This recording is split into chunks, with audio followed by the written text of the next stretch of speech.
শিকদার ১৯৫০-এর দশকে জয়নুল হক শিকদারের প্রতিষ্ঠা করা এই গ্রুপটি রিয়েল এস্টেট, তৈরি পোশাক, ব্যাংকিং, বিদ্যুৎ উৎপাদন, অবকাঠামো উন্নয়ন, স্বাস্থ্যসেবার মতো বহু খাতে বিস্তার লাভ করেছে। বাংলাদেশের গণ্ডি পেরিয়ে বিদেশেও পরিচালিত হচ্ছে তাদের ব্যবসা। বছরের পর বছর ধরে দেশীয় অর্থনীতিতে ব্যাপক প্রভাব ফেলছে এই গ্রুপ, সাথে তৈরি করেছে নানা আলোচনা ও বিতর্ক। বিজনেস ম্যানিয়ার আজকের ভিডিওতে থাকছে শিকদার গ্রুপের ইতিহাস, ব্যবসায়িক বিস্তার এবং বর্তমান প্রভাবের সংক্ষিপ্ত বিশ্লেষণ। তাহলে চলুন শুরু করা যাক। শিকদার গ্রুপ বাংলাদেশের অন্যতম প্রাচীন এবং প্রভাবশালী পারিবারিক ব্যবসায়িক গ্রুপগুলোর একটি, যার যাত্রা শুরু হয়েছিল ১৯৫০-এর দশকে।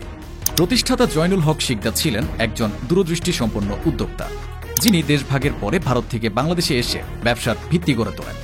তার হাত ধরে গড়ে ওঠে এই গ্রুপের প্রাথমিক কাঠামো, যা ধীরে ধীরে দেশের অর্থনৈতিক অগ্রগতির সাথে তাল মিলিয়ে বিস্তৃত হয়েছে বহু খাতে। প্রথম দিকে গ্রুপের মূল ব্যবসা ছিল রিয়েল এস্টেট খাতে।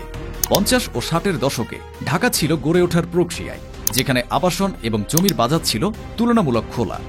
জয়নুল হক শিকদার এই খাতের সম্ভাবনা দেখেন এবং ধাপে ধাপে নিজের ব্যবসার ভিত্তি শক্ত করে তোলেন। শহরের জনসংখ্যা বাড়ার সঙ্গে সঙ্গে জমির চাহিদাও বাড়ছিল, আর সেই সময় তিনি শহরের গুরুত্বপূর্ণ এলাকায় বিনিয়োগ শুরু করেন। এরপর তিনি নজর দেন টেক্সটাইল ও গার্মেন্টস খাতে। তৈরি পোশাক শিল্প বাংলাদেশের অর্থনীতির অন্যতম প্রধান চালিকা শক্তি হয়ে ওঠে ৮০ ও ৯০-এর দশকে। কিন্তু শিকদার গ্রুপ অনেক আগেই এই খাতের সম্ভাবনা চিনে নিয়েছিল। এই সেক্টরে তাদের বিনিয়োগ ছিল দেশের রপ্তানিমুখী অর্থনীতির সঙ্গে একটি কৌশলগত সংযুক্তি। স্বাস্থ্যসেবা খাতে অবদান রাখতে ১৯৯২ সালে গ্রুপটি প্রতিষ্ঠা করে ZH Sikdar women's medical college and hospital. এটি ছিল একটি যুগান্তকারী উদ্যোগ, কারণ তখন দেশে নারীদের জন্য আলাদা মেডিকেল শিক্ষা প্রতিষ্ঠান খুব কমই ছিল। এই প্রতিষ্ঠানটি চিকিৎসার শিক্ষার প্রসার ও মানসম্মত স্বাস্থ্যসেবার ক্ষেত্রে গুরুত্বপূর্ণ ভূমিকা রাখে। পাশাপাশি শিকদার গ্রুপ আর্থিক খাতেও প্রবেশ করে ন্যাশনাল ব্যাংক লিমিটেডের পরিচালনার দায়িত্ব গ্রহণের মাধ্যমে। দেশের অন্যতম পুরনো বেসরকারি এই ব্যাংকের সঙ্গে যুক্ত হয়ে গ্রুপটি ব্যাংকিং খাতে জটিল অথচ লাভজনক জগতে প্রবেশ করে। এর মাধ্যমে তারা শুধু নিজস্ব ব্যবসার অর্থায়ন সুবিধা বাড়ায়, বরং দেশের আর্থিক পরিসরেও একটা বড় ভূমিকা রাখতে শুরু করে। ২০১১ সালে তারা বিদ্যুৎ খাতে প্রবেশ করে পাওয়ার প্যাক হোল্ডিংসের মাধ্যমে। বাংলাদেশে বিদ্যুৎ সংকট বরাবরই একটা বড় চ্যালেঞ্জ। সে সময় তা ভিন্ন ছিল না। পাওয়ার প্যাক সরকারের কাছ থেকে একটি বিদ্যুৎ কেন্দ্র পরিচালনার দায়িত্ব পায়। পরে ২০১৬ সালে তাদের আরেকটি প্রতিষ্ঠান power pack ports limited Mongla বন্দরের ২টি জেটি পরিচালনার চুক্তি পায়, যা দেশের বন্দর অবকাঠামোর উন্নয়নে উল্লেখযোগ্য পদক্ষেপ ছিল। শিকদার গ্রুপের আরও একটি বড় উদ্যোগ ছিল মোংলা ইকোনমিক জোনের উন্নয়ন।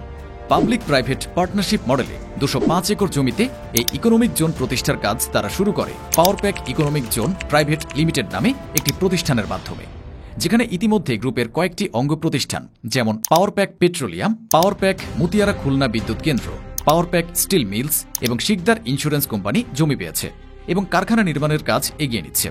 এর মাধ্যমে দেশের দক্ষিণাঞ্চলে শিল্প বিকাশ এবং কর্মসংস্থান তৈরিতে বড় ভূমিকা রাখছে এই গ্রুপ।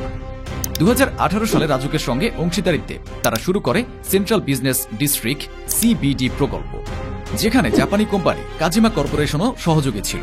ওই প্রকল্পের লক্ষ্য ছিল পূর্বাঞ্চলে একটি আধুনিক আন্তর্জাতিক মানের বাণিজ্যিক কেন্দ্র গড়ে তোলা। প্রায় ৯৬,০০০ কোটি টাকার সম্ভাব্য বিনিয়োগ নিয়ে এটি দেশের ইতিহাসে অন্যতম বৃহৎ রিয়েল এস্টেট ও কমার্শিয়াল প্রকল্প হিসেবে বিবেচিত হয়। ২০২১ সালে প্রতিষ্ঠাতা জয়নুল হক শিকদারের মৃত্যুর পর গ্রুপটির নেতৃত্বে আসেন তার দুই ছেলে রিক হক শিকদার এবং রন হক শিকদার।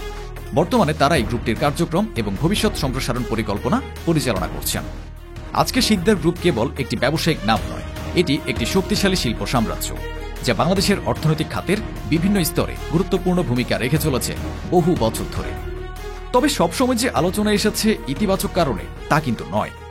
২০১০ সালে যুক্তরাষ্ট্রের ক্যালিফোর্নিয়া অঙ্গরাজ্যে তাদের মালিকানাধীন একটি কারওয়াশ ব্যবসার বিরুদ্ধে মামলা করে প্রায় $৬.৬ মিলিয়ন। অভিযোগ ছিল প্রতিষ্ঠানটি শ্রমিকদের ঠিকমতো মজুরি দেয়নি, ওভারটাইমের টাকা বঞ্চিত করেছে, এমনকি শ্রমিকদের অধিকার লঙ্ঘন করেছে। এই ঘটনা আন্তর্জাতিকভাবে বেশ আলোচনায় আসে। এরপর ২০১১ সালে বাংলাদেশ অর্থনৈতিক অঞ্চল কর্তৃপক্ষ থেকে অনুমোদন পায় মোংলা ইকোনমিক জোন পরিচালনার জন্য। এই ইকোনমিক জোন গড়ে তুলতে শুরু করে পাওয়ার প্যাক ইকোনমিক জোন নামে একটি সাবসিডিয়ারি কোম্পানি। মূলত দক্ষিণাঞ্চলের উন্নয়ন, শিল্পায়ন এবং কর্মসংস্থান বৃদ্ধির জন্য এটা ছিল একটি গুরুত্বপূর্ণ ইনিশিয়েটিভ।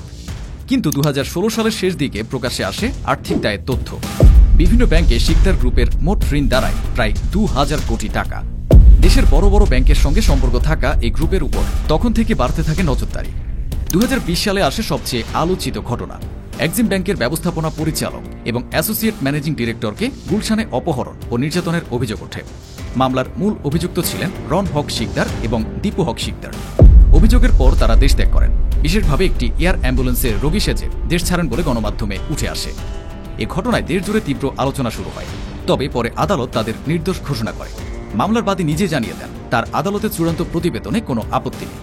ফলাফল, রন ও দীপু দুজনেই মামলা থেকে অব্যাহতি পান।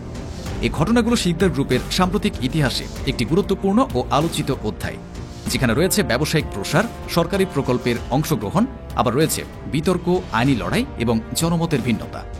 বর্তমানে শিকদার গ্রুপ নানা চ্যালেঞ্জের মুখোমুখি। ঢাকার একটি আদালত সম্প্রতি তাদের পূর্বাচলের 100 একর জমি জব্দের আদেশ দিয়েছে, যা পাওয়ার প্যাক হোল্ডিংসের মাধ্যমে সেন্ট্রাল বিজনেস ডিস্ট্রিক্ট প্রকল্পের জন্য বরাদ্দ ছিল। এছাড়া জনতা ব্যাংক প্রায় 834 কোটি টাকা বকেয়ার ঋণ আদায়ে power pack মতিয়ারা Jamalpur power plant নিলামে তোলার উদ্যোগ নিয়েছে। তবে শিকদার গ্রুপ একটি বিবৃতিতে জানিয়েছে তারা কোনো সম্পত্তি বিক্রি বা হস্তান্তর পরিকল্পনা করছে না, বরং চলমান প্রকল্পগুলো সম্পন্ন করতে বিদেশি বিনিয়োগ আকর্ষণের চেষ্টা করছে এবং দেশের অর্থনীতিতে অবদান রাখতে প্রতিশ্রুতিবদ্ধ। এই পরিস্থিতিতে শিকদার গ্রুপের ভবিষ্যৎ নির্ভর করছে আইনি প্রক্রিয়া, আর্থিক ব্যবস্থাপনা এবং বিনিয়োগকারীদের আস্থা পুনঃপ্রতিষ্ঠার উপরে। এই ছিল শিকদার গ্রুপের ইতিহাস ও বর্তমান অবস্থা সম্পর্কে আমাদের বিশ্লেষণ। যদি ভিডিওটি আপনাদের পছন্দ হয়ে থাকে তাহলে চ্যানেলটিকে সাবস্ক্রাইব করে পাশেই থাকবেন। ভবিষ্যতে কোন কোন কোম্পানির উপর ভিডিও দেখতে চান তা কমেন্টে জানাতে ভুলবেন না। আসসালামু আলাইকুম।